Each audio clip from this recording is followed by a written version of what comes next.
자, 짧게 이야기하고 넘어갈게요. 별로 언급하고 싶지 않은 인물에 대한 얘기인데 할 수밖에 없는 게 지금 언론 전체에 이슈가 이분 때문에 생기는 이슈가 있어가지고 거론을 안 하면 재미없는 방송이 돼버려요. 그래서 저 불가피하게 우리 방송이 계속 이현주 때리기를 하고 있는데 본의 아니게 그 의원님을 악의 구렁텅이로 좀 밀어넣는 것 같아 죄송합니다. 일단 홍익표 더불어민주당 의원이 정책위 수석 부의장이 예. 이현주 공천을 잘못해서 죄송하다 사과한다 이렇게 말씀을 하셨네요. 태어나서 이런 재밌는 장면은 처음 봅니다. 국민의당 수석부 대표인 이현주 의원의 발언은 매우 부적절합니다. 물론 우리 더불어민주당 책임도 있습니다. 국민들에게 죄송합니다. 공천 과정 허술해서 공천에서 당선까지 시켜서 그렇습니다. 이런 반교육적, 반노동적, 반여성적 발언을 한 수석부 대표에 대해서는 국민의당에서 반드시 조치가 있어야 된다고 생각합니다. 국민의당의 당론이 그러한 제보를 듣겠습니다. 근데 이게 맞는 얘기죠. 2012년에 네. 4월에 저희가 공천한 거 맞고요. 예. 민주통합당 때 공천한 거 맞고 제가 문성근 선배랑 국민의 명령 해서 그 민주통합당까지 쭉 왔잖아요. 그런데 그 즈음에 그 이현주 변호사가 국민의 명령 사무실에 온 적이 있어요. 그래요? 예. 그래서 그때 유시춘 선배가 같이 이제 민주통합당 만드는 작업을 같이 했는데 유시민 작가 누나. 네. 그렇게 말씀하시면 싫어하세요. 응? 유시민이 유시춘 동생이다 이렇게 얘기해야 된대요. 예. 저도 여자 유시민이라는 말 안 좋아해요. 아 그렇구나. 네. 언젠가는 유시민에게 남자 채민이라고 할 날이 오지 않을까요? 좀 남자 채민이가 예능 프로에서 날라다니시더라고. 예, 그래서 온 적이 있어요. 근데 그때 이제 공천 받을 수 있을까 해서 이제 문을 두드렸던 거고요. 그러니까 그만큼 그 권력 의지가 강했다는 거죠. 성향 자체는 뭐 민주 진보적인 사람은 아니었던 것 같아요. 지금 아닌 게 하는 아니고 거요? 오히려 지금 얘기하는 거 보면 반노동, 반시민, 예, 반민주 뭐 이런 거라 전혀 민주통합당 뭐 저희 성향은 아니죠. 그리고 반문의 기수시잖아요. 그러니까 권력을 잡는 거라면 어떤 변신도 가능한 사람. 저는 그렇게 봤거든요. 최근에. 예, 그렇기도 하고 SNS를 통해서 이런 얘기도 있잖아요. 지금은 이현주 의원이 반문의 기수라 뜨는데 그래서 요즘 이현주 의원하고 박모 의원하고 누가 더 텔레비에 많이 나오냐. 그러니까 박모 의원도 친문 패권 욕하고 막 이럴 때는 방송 탔는데 요새는 무엇 때문인지 반문을 안 하니까 텔레비 못 나오시는 거 아니냐 이런 얘기 막 하세요. 그리고 이현주 이분이 뜨는 건 보면 주로 문재인 정부를 포퓰리즘 독재라고 하고 이런 거 언론이 받는 거잖아요. 제가 한번 얘기 안 했던가요? 저한테 19대 때 기자가 찾아와가지고 그 문재인 대표 시절이었어요. 네. 그때 문재인 대표 한 번만 비판해 달라고. 왜? 그때 막 그러니까요. 흔들릴 때 네. 한 번만 비판해 주시면 이거 대서득필 할 수 있다. 제가 하면 최민희가 하면. 어떤 계열인지 몰랐나 보네요. 아니요. 알고. 알고? 언론에 나오고 싶으면 그렇게 하라는 취지죠. 이 또라이예요, 뭐예요? 저는 이런 걸 여러 장면 겪었어요. 여러분이 제가 이제 여기서 이렇게 제가 표현하긴 그렇지만 올곧게 한 길로 친노 친문의 길로 오는 게 그냥 있는 거 아니고요. 그래서 저보고 문재인 대표 한 번만 비판하면 일면 탑이다 이런 기자도 있었고요. 그때 언론 흐름이 그랬다는 거네. 그렇죠. 그러니까 문재인 대표 욕하면 일면 탑 방송 쫙 이렇게 되는 거예요. 미친놈들이네요. 아니, 그리고 저한테 그랬어요. 그럴 정도로 정치인은 언론에 나가고 싶어 한다고 생각하죠. 그랬고요. 그 다음에 2003년에는 제가 민원연 사무총장 시절일 때 동아일보 기자가 민원연 사무실에 죽을 치고 앉아 있었어요. 왜요? 정현주 KBS 사장 욕하는 칼럼 하나 써달라고. 미쳤구나. 그러면 이제 그게 일종의 딜이 되면서 언론에 나갈 수 있는 길이 되는데 저는 뭐 그런 웃기는 얼토당토하는 유혹들이 많이 있었죠. 그런 분위기라는 거예요. 그러니까 그게 이 친노 친문을 그렇게 보수 언론이나 기득권이 싫어하는 건 이유가 딱 하나죠. 우리가 믿고 가는 건 깨어있는 시민의 조직된 힘입니다. 네, 어떤 순간에도 기준이 그겁니다. 약 한 2, 3분 동안 그 사람 이름을 한 번도 안 꺼냈는데 제대로 디스가 되는 정말 훌륭한 역사적으로 남을 멘트 하신 거예요. 들으니까 이현주 이렇게 되는 거네. 재밌네. 홍익표 의원의 이 발언은 댓글을 보니까 이렇게 쓰여 있더라고요. 이현주를 매기는 최고의 신의 한 수. 사실은 이현주 개인의 성향은 50%, 나머지는 당 분위기 50%가 좌우하는 게 아닌가 싶어요. 더불어민주당이 있었다면 이런 발언 못하죠. 제가 팟캐스트에 이현주 저격수로서 이현주 이 사람은 전 제명시켜도 무방할 정도의 어마어마한 죄를 저질렀다고 봐요. 그럼요. 이거는 있을 수 없는 발언이잖아요. 예, 어떤 이분의 그 얘기 중에 디스당한 그룹이 어딘가 한번 보세요. 조리사분들, 영양사분들, 그다음에 간호조무사분들, 심지어 동네 아줌마들, 최민희, 남양주 아줌마, 제가 그래서 페북에 아줌마들이 아줌마들 단결로 국회를 바꾸자 이런 페북을 올렸다니까요. 아줌마 화났다 이런. 그럼 아줌마는 절반이잖아요. 지금 무슨 일을 지금 저지른 건지 본인이 모르는 것 그런 것 같아요. 같아요. 지금. 그래서 쉴드가 이제 뭐 죄송하긴 하긴 했는데 쉴드가 사적 대화를 몰래 녹음해서 기사화하는 건 유감이다 하는데요. 정치인한테 사적 대화가 어디 있습니까? 없어요. 그리고요 기자하고 통화한 거잖아요. 그러니까 언론에 날라고. 기자가 해당 정치인에게 이러이러한 현안에 대해서 어떻게 생각하십니까? 라고 묻는 건 녹취가 나가지 않더라도 이현주는 언론에 대고 한 이야기랑 다를 게 하나도 없는 상태거든요. 이건 그쵸? 쉴드라고 할 수가 없는 거예요. 네, 그러니까 정치인은 이런 말이 있습니다. 부고 자기 죽었다만 아니면 어떻게든 방송을 타야 된다. 그래서 결국은 선거에 나가면 인지도 싸움이다 이런 얘기가 있어요. 그러니까 지금 이 이현주 의원이 이렇게 막 언론에서 욕 먹잖아요. 주로 90%가 욕이지만 나중에 욕은 다 없어지고 이현주라는 이름만 기억된다는 거예요. 근데 이제 이거는 깨어있는 시민들이 조직되어 있지 않을 때 얘기긴 해요. 예, 저는 그 깨어있는 시민들이 조직되길 바랍니다. 그 광명에서. 예. 그런데 그거를 정확하게 이용해서 뜬 분들이 많이 계세요. 머릿속에 지금 떠올려 보세요. 맞습니다. 예, 노무현 대통령 시절 참여정부에 노무현 대통령 흔들어서 뜬 분들 머릿속에 한번 그려보세요. 그리고 문재인 우리 대통령께서 정치에 입문한 이후 지난 5년 동안 문재인 흔들기로 뜬 분들 또 때로 문재인 흔들다가 친문으로 돌아서서 뜨는 분들 한번 쭉 머릿속에 그려보세요.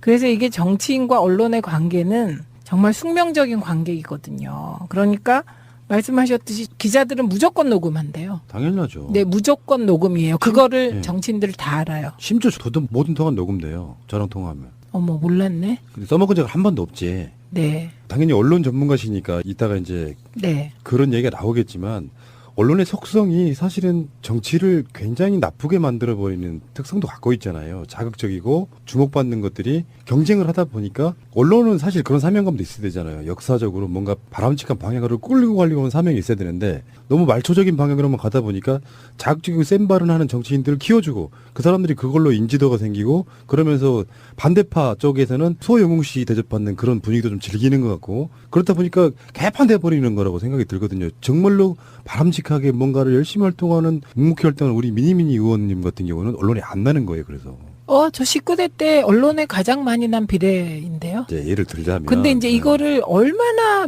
일을 많이 했으면 저를 안 다뤄주고 싶었는데 그러겠어요. 이번에요. 우리 그 지역에서 어떤 분이 통신비 인하와 관련하여 사진을 분석했더니 언론들이 의도적으로 제가 나오는 사진은 저를 잘랐다는군요. 그러면서 진짜 그 지역위원장님은 언론 기피 인물이신가 봐요. 그래요. 그래서 내가 네 그랬죠. 아하. 네. 기존의 언론과 등지고 정치하기는 좀 사실상 힘든 부분이 있죠. 그래도 푸나님이 계시잖아요. 그럼요.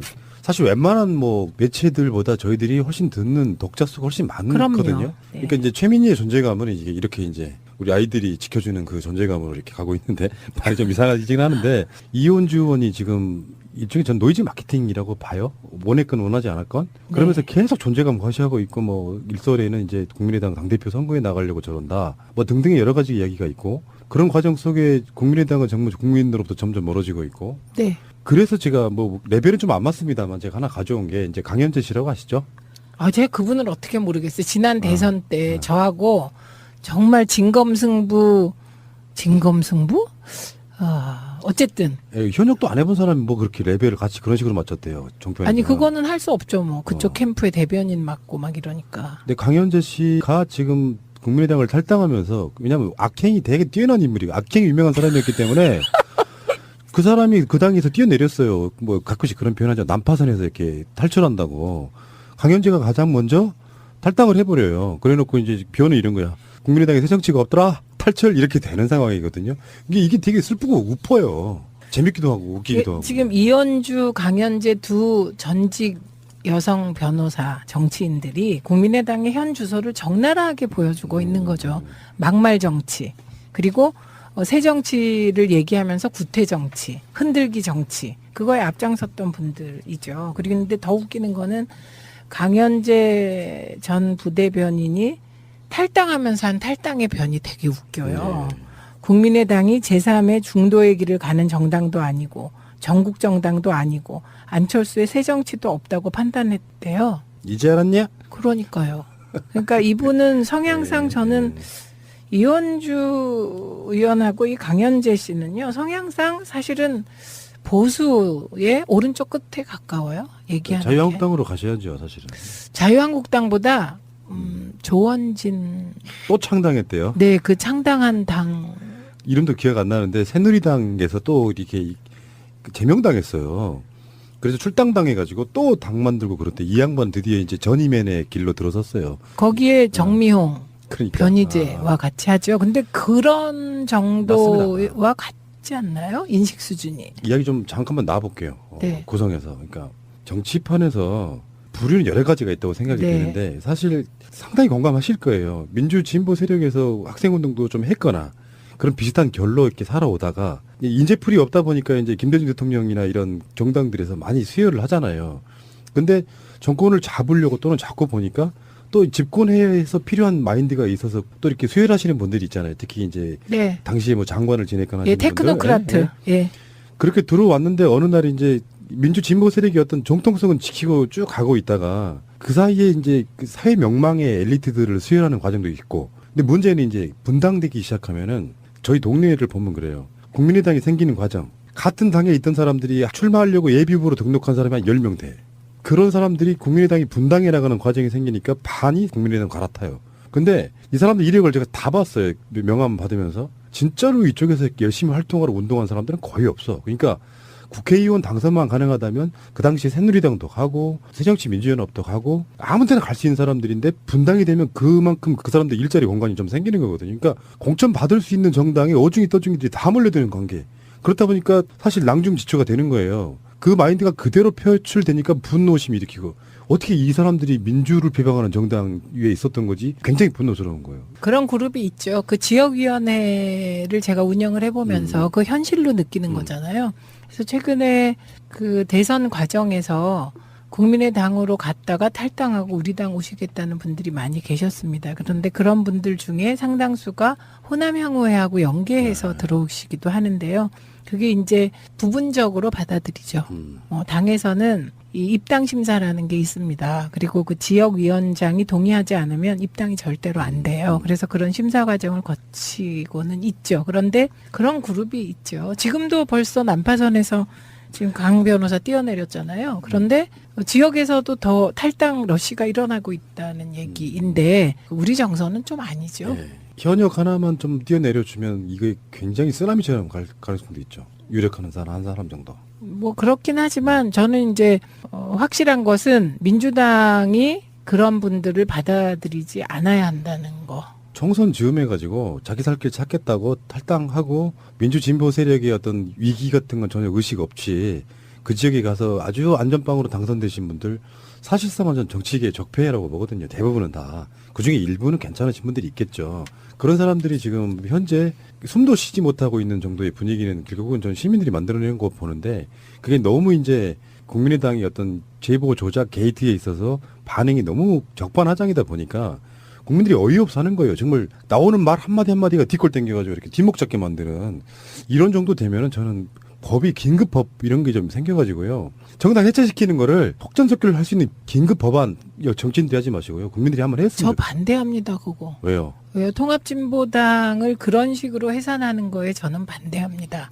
마찬가지로 결국은 국민의 선택에 의해서 해산되어야 한다고 생각하고 그러나 푸나님이 그런 류의 시민운동을 하시는 거는 뭐 막지 않겠습니다. 아니 저도 그렇게 하는 건 당연히 반대해야죠. 그게 아니라 오죽했으면 국민의힘으로 법무부 장관이 헌법재판소에다가 이렇게 제청하고 이런 거 말고 국민들이 한 1,000만 명 정도 서명하면은 당 해체시켜버리는 거 가능했으면 좋겠으니까. 저는 이번에 국민의당이 대선 공작 게이트에 대응하는 거를 보면서 그 또한 제보 조작하는 방식과 비슷하게 대응한다. 예. 그래서 저게 문화였나? 이런 생각을 혼자 하는데요. 특히 그 특검 가지고 물타기 하는 거요.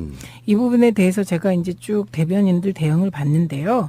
핵심은 이겁니다. 제보 조작 사건은 범죄입니다. 범죄. 이게 정치적인 뭐가 아니에요. 정치적 딜의 사안이 아니에요. 이거는 범죄를 저지른 겁니다. 그러면 이게 특검이 필요하다면 특검 요건이 있어야 돼요. 예, 특검은 다 요건이 있습니다. 그냥 특검하는 거 아니에요. 이게 대개 특검이라는 게 고위공직자의 비리 또는 위법 혐의가 발견되었을 때 그 수사와 기소를 정권의 영향을 받을 수 있는 정규 검사가 아닌 독립된 변호사로 하는 거잖아요. 그러면 이유미가 고위공직자인가요? 아니잖아요. 이준서가 고위공직자인가요? 아니잖아요. 이거는 정파적인 사안이 아니고 그냥 형법상 선거법상의 비리입니다. 비리. 예, 그렇기 때문에 이건 특검이 필요 없습니다. 이거. 그냥 검찰이 잘 조사하면 되고요.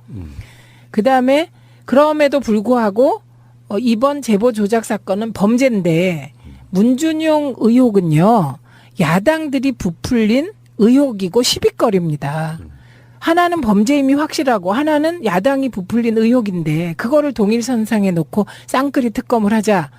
이건 뭐 전 국민이나 여당을 바보로 봅니까? 이건 정말 논리적으로도 오류고요. 이거는 물타기도 이런 악성적인 물타기 하시면 안 됩니다. 그래서 범죄와 자기들이 부풀린 의혹을 동일선상에 놓고 국민들을 헷갈리게 하려고 하는 이거 국민들 수준은 높아졌는데 국회는 그대로인 것이지요. 안 될 거 알면서 지르는 거잖아요. 그렇죠. 어떤 상황을 모면하기 위해서 안 될 걸 알면서도 고의적으로 이제 우리들 표현으로 하면 어그로 끈다. 어그로 끄는 거예요. 어그로 끄는 거. 그렇죠. 근데 그게 국민들한테 먹히면 그게 우리가 좀 그럴 텐데 안 먹히고 있잖아요. 여론조사 보면은 계속 최저로 떨어지고 있잖아요. 네. 근데 왜 그런 짓을 왜 할까요? 그건 저는 의원님한테 한번 물어보고 싶었어. 그게 왜 할까요? 왜? 그게 이제 그냥 보면 궁지에 몰린 쥐가 고양이 무는 격인 거죠. 예. 그리고 뭐 공격이 최선의 수비다라는 얘기까지 일부 언론이 하던데, 그러니까 안 맞는 것이죠. 지금 전혀 그 공격이 최선의 수비라는 말과 지금 이 상황은 지금은 길이 없는 겁니다. 사방이 막혀서 이제는 그냥 어거지 쓰고 뭐 그렇게 하다 보면 그러니까 과거에 있지도 않은 호남 홀대론을 만들어서 문재인 흔들기를 했던 호남 토호 세력, 호남의 그 일부 그 유지 세력, 예, 그 세력들이라도 결집시키는 거죠. 그리고 혹시 이제 그렇게 막 던지다 보면 뭐 하나 정도 정부가 받아줄 수 있지 않을까 하는 기대. 그리고 또 하나는 추미애 대표를 집중적으로 공략함으로써 혹시 민주당이 분열해주지 않을까 하는 신락 같은 기대. 맞아요. 예, 그건데요. 자, 짧게 이야기하고 넘어갈게요. 별로 언급하고 싶지 않은 인물에 대한 얘기인데 할 수밖에 없는 게 지금 언론 전체의 이슈가 이분 때문에 생기는 이슈가 있어가지고 거론을 안 하면 재미없는 방송이 돼버려요. 그래서 저 불가피하게 우리 방송이 계속 이현주 때리기를 하고 있는데 본의 아니게 그 의원님을 악의 구렁텅이로 좀 밀어넣는 것 같아서 죄송합니다. 일단 홍익표 더불어민주당 의원이 정책위 수석 부의장이 예. 이현주 공천을 잘못해서 죄송하다, 사과한다 이렇게 말씀을 하셨네요. 태어나서 이런 재밌는 장면은 처음 봅니다. 국민의당 수석부 대표인 이현주 의원의 발언은 매우 부적절합니다. 물론 우리 더불어민주당 책임도 있습니다. 국민들에게 죄송합니다. 공천 과정 그 허술해서 공천에서 당선까지 시켰어야 했습니다. 이런 반교육적, 반노동적, 반여성적 발언을 한 수석부 대표에 대해서는 국민의당에서 반드시 조치가 있어야 된다고 생각합니다. 국민의당의 당론이 그러한 제보를 듣겠습니다. 근데 이게 맞는 얘기죠. 2012년에 네. 4월에 저희가 공천한 거 맞고요. 예. 민주통합당 때 공천한 거 맞고, 제가 문성근 선배랑 국민의 명령 해서 그 민주통합당까지 쭉 왔잖아요. 그런데 그 즈음에 그 이현주 변호사가 국민의 명령 사무실에 온 적이 있어요. 그래요? 예. 그래서 그때 유시춘 선배가 같이 이제 민주통합당 만드는 작업을 같이 했는데, 유시민 작가 누나. 네. 그렇게 말씀하시면 싫어하세요. 응? 유시민이 유시춘 동생이다 이렇게 얘기해야 된대요. 예. 저도 여자 유시민이라는 말 안 좋아해. 그런데 그거를 정확하게 이용해서 뜬 분들이 많이 계세요. 머릿속에 지금 떠올려 보세요. 맞습니다. 예, 노무현 대통령 시절 참여정부에 노무현 대통령 흔들어서 뜬 분들 머릿속에 한번 그려보세요. 그리고 문재인 우리 대통령께서 정치에 입문한 이후 지난 5년 동안 문재인 흔들기로 뜬 분들, 또 때로 문재인 흔들다가 친문으로 돌아서서 뜨는 분들 한번 쭉 머릿속에 그려보세요. 그래서 이게 정치인과 언론의 관계는 정말 숙명적인 관계이거든요. 그러니까 말씀하셨듯이 기자들은 무조건 녹음한대요. 당연하죠. 네, 무조건 녹음이에요. 그거를 네. 정치인들 다 알아요. 심지어 저도 모든 통화 녹음돼요. 저랑 통화하면. 어머, 몰랐네. 근데 써먹은 적은 한 번도 없지. 네, 당연히 언론 전문가시니까 이따가 이제 네. 그런 얘기가 나오겠지만 언론의 속성이 사실은 정치를 굉장히 나쁘게 만들어버리는 특성도 갖고 있잖아요. 자극적이고 주목받는 것들이 경쟁을 하다 보니까 언론은 사실 그런 사명감도 있어야 되잖아요. 역사적으로 뭔가 바람직한 방향으로 끌고 가려고 하는 사명이 있어야 되는데 너무 말초적인 방향으로만 가다 보니까 자극적이고 센 발언 하는 정치인들을 키워주고 그 사람들이 그걸로 인지도가 생기고 그러면서 반대파 쪽에서는 소영웅 씨 대접받는 그런 분위기도 좀 즐기는 것 같고 그렇다 보니까 개판돼 버리는 거라고 생각이 들거든요. 정말로 바람직하게 뭔가를 열심히 활동하는 묵묵히 활동하는 우리 미니미니 의원님 같은 경우는 언론에 안 나는 거예요. 그래서 저 19대 때 언론에 가장 많이 난 비례인데요. 이제 예를 들자면 근데 이제 이거를 얼마나 일을 많이 했으면 저를 안 다뤄주고 싶었는데 그러겠어요. 이번에요. 우리 그 지역에서 어떤 분이 통신비나 저는 이런 걸 여러 장면 겪었어요. 여러분이 제가 이제 여기서 이렇게 제가 표현하긴 그렇지만 올곧게 한 길로 친노 친문의 길로 오는 게 그냥 있는 거 아니고요. 그래서 저보고 문재인 대표 한 번만 비판하면 네. 일면 탑이다 이런 기자도 있었고요. 그때 언론 흐름이 그랬다는 거네. 그렇죠. 그러니까 문재인 대표 욕하면 음. 일면 탑 방송 쫙 이렇게 되는 거예요. 미친놈들이네요. 아니 그래서 저한테 그랬어요. 그럴 정도로 정치인은 언론에 나가고 싶어 한다고 생각하죠. 아, 그랬고요. 그다음에 2003년에는 제가 민원연 사무총장 시절일 때 동아일보 기자가 민원연 사무실에 죽을 치고 앉아 있었어요. 왜요? 정현주 KBS 사장 욕하는 칼럼 하나 써달라고. 미쳤구나. 그러면 이제 그게 일종의 딜이 되면서 언론에 나갈 수 있는 길이 되는데 저는 뭐 그런 웃기는 얼토당토하는 유혹들이 많이 있었죠. 그런 분위기라는 거예요. 예. 그러니까 그게 이 친노 친문을 그렇게 보수 언론이나 기득권이 싫어하는 건 이유가 딱 하나죠. 우리가 믿고 가는 건 깨어있는 시민의 조직된 힘입니다. 네, 어떤 순간에도 기준이 그겁니다. 약 한 2, 3분 동안 그 사람 이름을 한 번도 안 꺼냈는데 제대로 디스가 되는 정말 훌륭한 역사적으로 남을 멘트 하신 거예요. 들으니까 이현주 이렇게 되는 거네. 재밌네. 홍익표 의원의 이 발언은 댓글을 보니까 이렇게 쓰여 있더라고요. 이현주를 매기는 최고의 신의 한 수. 사실은 이현주 개인의 성향은 50%, 나머지는 당 분위기 50%가 좌우하는 게 아닌가 싶어요. 더불어민주당이 있었다면 이런 발언 못하죠. 제가 팟캐스트 때 이현주 저격수로서 이현주 이 사람은 전 제명시켜도 무방할 정도의 어마어마한 죄를 저질렀다고 봐요. 그럼요. 이거는 있을 수 없는 발언이잖아요. 예, 어떤 이분의 그 얘기 중에 디스 당한 그룹이 어딘가 한번 보세요. 조리사분들, 영양사분들, 그다음에 간호조무사분들, 심지어 동네 아줌마들, 최민희, 남양주 아줌마. 제가 그래서 페북에 아줌마들이 아줌마들 단결로 국회를 바꾸자 이런 페북을 올렸다니까요. 아줌마 화났다 이런. 그럼 아줌마는 절반이잖아요. 지금 무슨 일을 지금 저지른 건지 본인이 모르는 것 그런 것 같아요. 지금. 그래서 쉴드가 이제 뭐 죄송하긴 하긴 했는데 쉴드가 사적 대화를 몰래 녹으면서 기사화하는 건 유감이다 하는데요. 정치인한테 사적 대화가 어디 있습니까? 없어요. 그리고요 기자하고 통화한 거잖아요. 그러니까 언론에 날라고. 기자가 해당 정치인에게 이러이러한 현안에 대해서 어떻게 생각하십니까? 라고 묻는 건 녹취가 나가지 않더라도 이현주는 언론에 대고 한 이야기랑 다를 게 하나도 없는 상태거든요. 이건 그쵸? 쉴드라고 할 수가 없는 거예요. 네, 그러니까 정치인은 이런 말이 있습니다. 부고 자기 죽었다만 아니면 어떻게든 방송을 타야 된다. 그래서 결국은 선거에 나가면 인지도 싸움이다 이런 얘기가 있어요. 그러니까 지금 이 이현주 의원이 이렇게 막 언론에서 욕 먹잖아요. 주로 90%가 욕이지만 나중에 욕은 다 없어지고 이현주라는 이름만 기억된다는 거예요. 근데 이제 이거는 깨어있는 시민들이 조직되어 있지 않을 때 얘기긴 해요. 예, 저는 그 깨어있는 시민들이 조직되길 바랍니다. 그 광명에서. 예. 아, 그렇구나. 네. 언젠가는 유시민에게 남자 체민이라고 할 날이 오지 않을까요? 좀 남자 채민이가 예능 프로에서 날아다니시더라고.